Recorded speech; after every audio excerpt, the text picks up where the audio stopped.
On a vu quoi hier? On a vu. Perikva, pas ce bête. On a commencé de Tzav. Tzav, il parlait de quoi? Qui parlait de comment le Kohen. Voilà, les cendres. Les cendres, très très bien. Comment on faisait les cendres? Qu'il y avait 3 centres de combustion sur le Misbéach. Un petit pour les sacrifices, un grand pour les sacrifices, un petit pour en vérité alimenter en vérité tous les feux. Et il y avait un autre. Ah, il y en avait 4. Il y avait 3. Un au nord, un à l'est et un au milieu vers le. Un qui servait toujours de réalimenter pour. Exactement. Et donc, qu'est-ce qu'on a dit? On a dit qu'en vérité, le Kohen devait changer de vêtements quand il montait les cendres sur le Misbéach et qu'il voulait les ramener en dehors du camp. El Makom Tahor. Ok? Ça, c'est ce qu'on a vu hier dans la paracha. Et après, pareil pour la farine. Quand il faisait la farine, il devait se mettre prendre la farine, la ramener et la mettre directement dans le feu et ne pas faire du chametz, faire que des matzot avec la farine et l'huile. Donc on est arrivé au Perek Vav. Mais tu vois, les matzot qui sont faites qu'on vend actuellement, il y a un peu d'eau quand même. Badaï. Il y a de l'eau, bien sûr. Mais ils n'ont pas dit la farine. Non, la farine de la matzah, la parole est en contact avec de l'eau. Non, ça n'a rien à voir.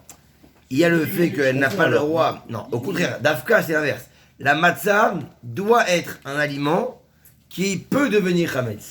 Mais que du fait qu'on l'a gardée et qu'on l'a surveillée, voilà, c'est ça, je te parle. Elle ne devient pas chametz. Mais une matzah doit. Mais elle n'était pas en contact avec de l'eau. Si. Quand elle était. Non, voilà. Quand elle était. Pendant la récolte, non. Mais pendant la récolte. Au moment du pétrissage, évidemment, il y avait de l'eau. Non, ouais, je suis pas il faut de l'eau. Mais ce qui veut dire, c'est qu'elle a été gardée d'être marmitz, de lever. Mais elle aurait pu lever. Et c'est ce qu'il faut. Il faut que la matzah elle puisse lever. Sinon, c'est pas bon. C'est pas une matzah. Une matzah doit pouvoir lever, mais comme nous on l'a gardée, elle ne sait. Ok? On est tellement pressé. Ah ouais, c'est magnifique. Il n'y a plus d'eau, il n'y a plus de. Alors on y va. À pas ce que de bête au monde là, va y avoir Hachem et Moshe les morts. Et Hachem parle à Moshe en disant Zé Korban Aaron ou Vanam. Donc là, à Botaï, on va passer à une autre sorte de korbanot. Un korban minecha. Donc c'est aussi un korban qui est fait à base de farine, mais c'est un korban que les juifs ne pouvaient pas ramener. C'est un korban spécial pour les Kohanim. Les Kohanim, les grands Kohen, le Kohen Gadol et le Kohen classique. C'est pas un sacrifice pour les juifs, c'est un sacrifice pour le Kohen. Ok? C'est Zé Korban Aaron ou Vanam. Voici le korban qui concerne Aaron et ses fils, non pas les juifs. Que Aaron et les fils. Donc que un Kohen Gadol ou un petit Kohen. Hachem écrivez-vous l'Hachem. Ce sacrifice qu'ils vont ramener vers Hachem. À quel moment? Beyom imashach oto. Quand ils vont approcher ce sacrifice-là, seulement le jour où en vérité ils vont se préparer à faire un service. Ça veut dire quoi? Le premier jour où ils vont rentrer en intronisation, les simples Kohen, pour servir au temple, ils vont ramener ce jour-là un sacrifice de mincha. Mais le Kohen Gadol, lui, il devait faire ce korban mincha tous les jours. Le Kohen simple, il le faisait que le jour où il était intronisé. Et le Kohen Gadol, tous les jours, il devait ramener ce sacrifice-là. Comment il dit sacrifice? Asirit Aefa. Il devait ramener quoi? Il devait ramener Asirit Aefa. Un dixième de Efa. Efa, c'est une mesure. Okay? C'est un dixième de la mesure qui s'appelle Efa. Et avec quoi il devait ramener? Solet Mincha. Il devait ramener, comme d'habitude, la fine fleur de farine. Mahasita Baboker ou Mahasita Baerev. Et il ramenait la moitié le matin et la moitié l'après-midi. Donc en vérité, le Kohen Gadol et le Kohen normal, ils avaient le sacrifice journalier, le matin et l'après-midi, avec une bête. Okay? Et là, il devait ramener un deuxième sacrifice, Korban Mincha, qui était fait à partir de 1/10 de la mesure de Efa, fait à base de fines fleurs de farine. Et ils ont ramené la moitié le matin, donc 1/5 le matin, et 1/5 l'après-midi. Ok? 50%. Oui, oui. Oui, on va dire, non mais comme c'est un dixième, il y a un cinquième et un dixième, ok. Donc la moitié d'un dixième le matin, vous verrez. On me dépose. Allez, voir. Et un dixième le soir. Ok. Al-Mahavad Bashemen Te'ase. Après, qu'est-ce que tu vas faire?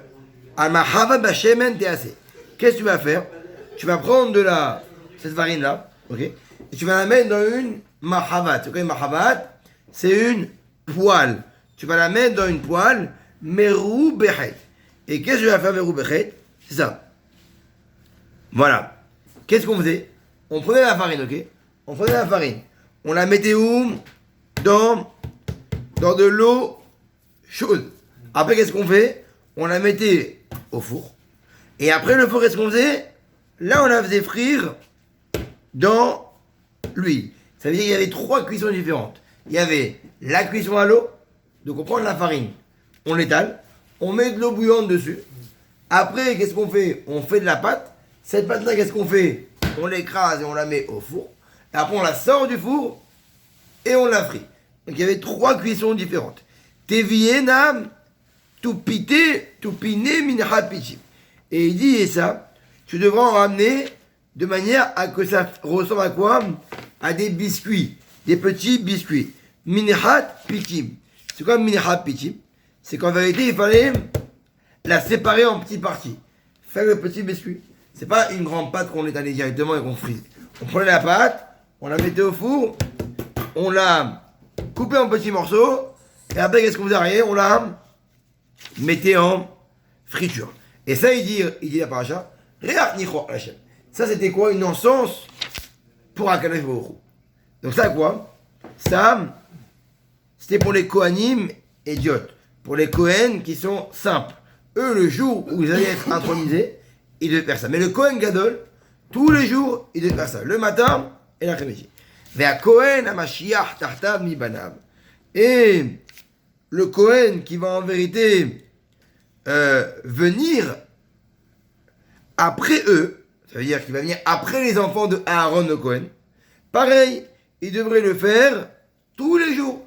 Kali Chok Olam Lachem, Kali Tiktar. Ça veut dire en vérité, c'était en vérité tout pour Akadosh Baruch Hu. Il n'y avait rien qui était mangé. On l'avait vu avant, que quand les Juifs ramenaient un korban mincha à base de farine et de l'huile, on voyait qu'ils prenaient comme ça avec la farine, ils ramenaient sur le misbéach et ils jetaient. Mais le reste, ils faisaient, ils donnaient aux Kohanim, et les Kohanim faisaient des matzot et ils les mangeaient. Là, vu que c'est le Kohen qui doit le faire, le Kohen fera toutes les galettes avec ça, et tout sera brûlé pour Hachem. Il n'y aura aucun reste pour le Kohen dans ce korban-là. Ok? Kohen Kalil, Tié Lotéachel. Et tout il est pour Akadosh Baruch Hu, Lotéachel. Personne ne pourra le manger, même le Kohen qui l'a fait pour lui-même, il n'aura pas à manger. Donc voici de quoi on parle ici. On a parlé ici, Rabotai, du korban mincha, donc le korban d'offrande de farine, qui était apporté par le Kohen normal, les enfants, et le Kohen Gadol. Le Kohen normal, le jour de son intronisation, et le Kohen Gadol, tous les jours.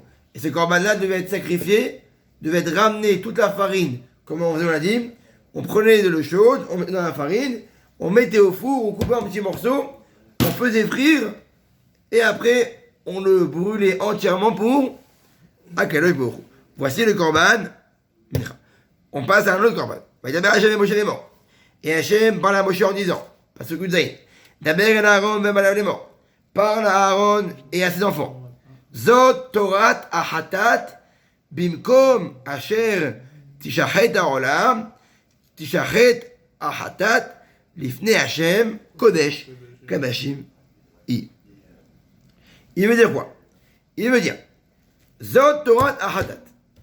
Voici la loi du Khatat. Quel était le Khatat, on s'appelle? Le Khatat, c'est le korban qu'on ramenait quand on avait fait une faute qui était involontaire. Très bien. Dit la paracha. Voici la loi du Khatat. Bimkom Asher Tishachet Haola. À l'endroit où tu avais sacrifié le korban en Ola. Qui te rappelle c'est quoi le korban en Ola? C'est un korban qui était entièrement pour Akadosh Baruch Hu. C'est un cadeau pour Hachem, Nedava. Ouais. Et ce korban-là, il pardonnait quoi? Il pardonnait toutes les fautes positives. Alors, à l'endroit où tu as fait ce korban ola, tu feras aussi le korban hatat. C'est-à-dire quoi? C'était où? On rappelle qu'il y avait le misbéach, et en bas de la pente, en face de la tente d'assignation, on avait mis la main sur le ola, et on avait égorgé la tête, et on avait dépecé. Bah, à cette place-là, tu feras aussi la shrita du korban hatat. A Kohen amechate ota. Le Kohen qui va en vérité dépecer la bête, qui va en vérité faire toute la purification de ce korban hatat, Yochelena, lui pourra la manger. Bemakom kadosh, dans un endroit saint, teachel bachatzar ou el moed. Donc le Kohen qui avait été préposé le jour X, par exemple, qui avait ramené un sacrifice hatat, parce qu'il a fait une faute involontaire, ok? Et moi, Kohen, je vais approcher de son sacrifice en bas de la pente, je vais lui faire la shrita pour Kevin, et ben c'est moi qui va manger ce sacrifice. Où je le mangerai? Dans la cour du Mishkan. La cour qui est accédée à tous les juifs, où tout le monde pouvait aller. Kol asher iga bibsaram yigdash. Il dit maintenant que toute nourriture qui toucherait par exemple la viande de ce korban hatat et qui va en vérité absorber le goût du sacrifice. Par exemple, je sais pas, j'ai ramené un biscuit et le biscuit a touché par exemple le sacrifice quand il était chaud et donc ça a imprégné le biscuit. Et ben le biscuit devient quoi? Igdash.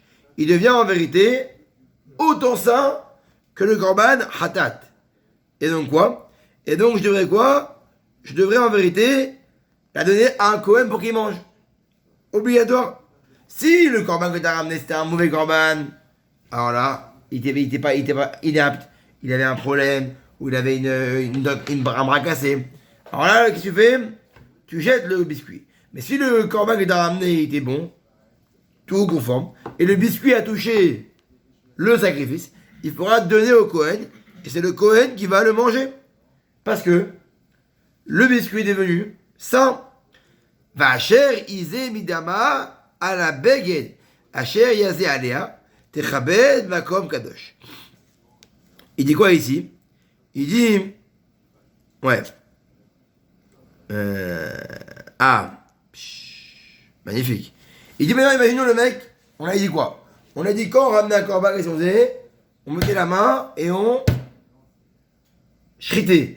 Avec il y avait du sang qui giclait. On prenait un verre et on mettait le doigt et on tournait autour du misbéach. On faisait ce qu'on appelle la haza'a. Maintenant, imagine-toi que j'ai fait la haza'a et qu'il y a eu un vent contraire et que le sang il est venu directement au lieu d'aller sur le mur du misbéach, il est venu où?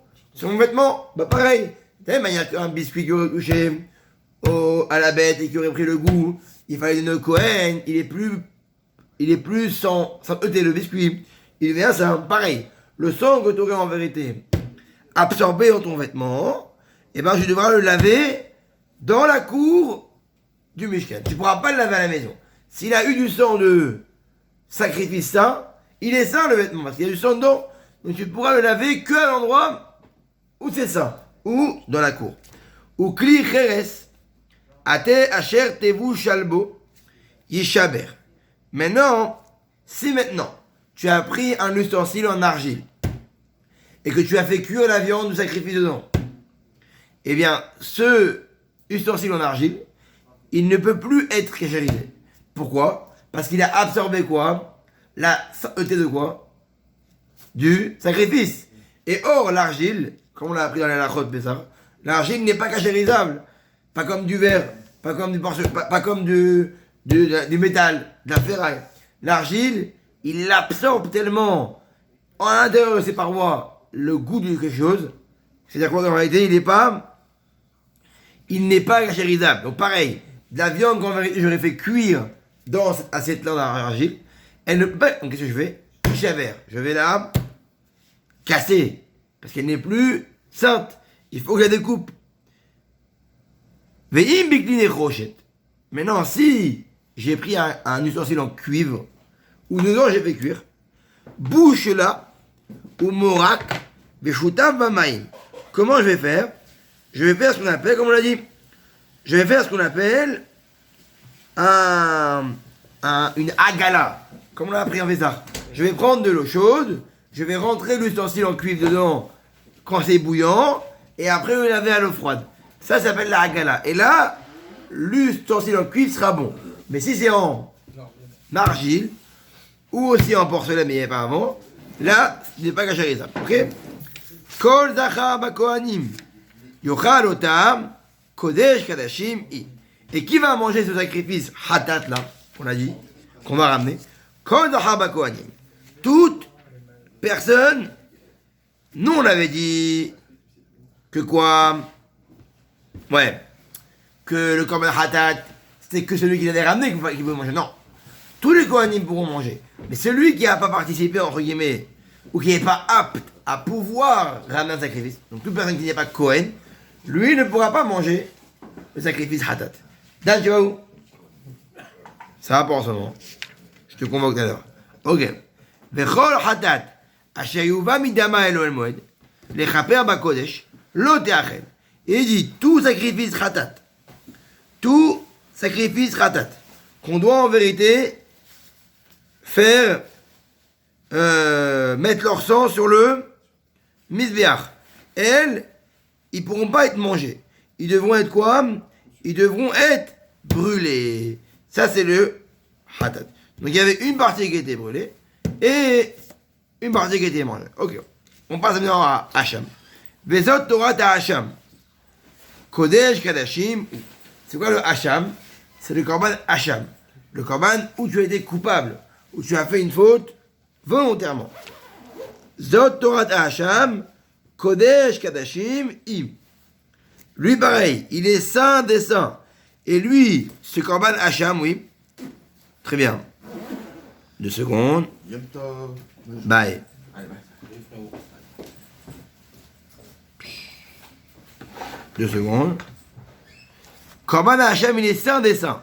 Bimkom Hachet Atou et Arola. Pareil, au même endroit où on a fait la shrita du korban Ola, on a dit en bas de la pompe. Pareil, on fera là-bas la shrita du korban Hacham. Et le sang, pareil, on le remet bien. Vers Kol Chelbo, toute la graisse de Hacham, on l'approchera. Et Alia, la queue. Et Achelev, la graisse. Amchaset Akerev, la graisse qui couvre tous les membres. Vechete Akelayot, les deux reins. Vers Achelev Asheralen, et toute la graisse qui est dessus. Et Ayoter dans la caverne, tout ce qui est sur le foie, tout on a enlevé du korban Hacham, on l'a amené. Et tous ces membres-là, ces graisses-là du Hacham, du korban de culpabilité, où j'ai fait une faute volontairement, je vais le ramener et le brûler. Hacham ou. Et ça en vérité, c'est en vérité le korban Hacham. C'est très important, le korban Hacham, il est très important parce qu'en vérité, c'est un korban dur, parce que c'est une personne vraiment qui a fait une faute très grave. Kol Zahar Bakohanim, pareil, tout mâle pourra le manger, qui est Kohanim. Kahatat, Kahacham, Torah Ahat, Lahem Akohen, Hachaychapebo. Pareil, de la même manière qu'on a rendu, qu'on a pardonné une personne qui a fait une faute involontaire grâce au sacrifice, et grâce au fait que le Kohen l'a mangé, pareil pour le korban Hacham, eh ben, on pourra pardonner en vérité les gens. On finit avec ça. Mais à Kohen amakriv et olat ish or aola, asher écrive la Kohen loï. Et il dit, mais à Kohen amakriv. Et il dit, oui, le Kohen qui va apporter et olat ish. Ok? On a dit le korban ola d'un homme. Or aola asher écrive la Kohen loï. La peau qu'on va dépecer du korban Ola. À qui elle va être celle-là? La Kohen Yelo. Elle sera au Kohen. La peau, elle sera au Kohen. Ouais. Sûrement qu'ils faisaient avec ça des. Ils se partageaient entre guillemets les peaux. Et tout korban mincha que va ramener un juif à base de farine, qu'on va en vérité ramener sur une poêle en faire des matzot, la Kohen a makriv ota pareil. Pour qui il sera les matzot? Pour le Kohen. C'est lui qui pourra les manger. C'est lui qui pourra les prendre.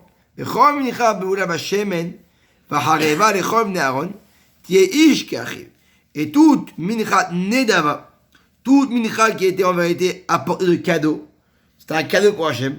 Donc j'avais fait une galette, j'avais fait une poêle, ce que tu veux. Va hareva. C'est quoi hareva? C'est le minchat choté. Le minchat kenaot, c'est le minchat qu'en vérité, on ramène un sacrifice qu'en vérité un mari, il soupçonnait une femme que elle avait trompé et que c'était pas bon. Donc on ramenait un sacrifice pour remercier Hachem, entre guillemets. Il n'y avait pas aussi quand il faisait boire aussi à la femme un produit. Ouais, le produit, l'eau du kior, avec le nom d'Akadosh Baruch Hu. Et pareil, ça aussi, tiye ish qui arrive. Ça, en vérité, pareil, il sera aussi tiye ish qui arrive. Il sera à qui ça? Elle sera un homme. Ouais, on donnera à qui? À tous les fils de Aaron, elle sera un homme comme son frère. Donc ça, tout le monde pourra se la manger, parce que c'est un corban que on ramenait pour un pardon au niveau de la femme, etc. Ok. Donc là, on est arrivé à Shelishi. Devant, si tu veux vite. Bon,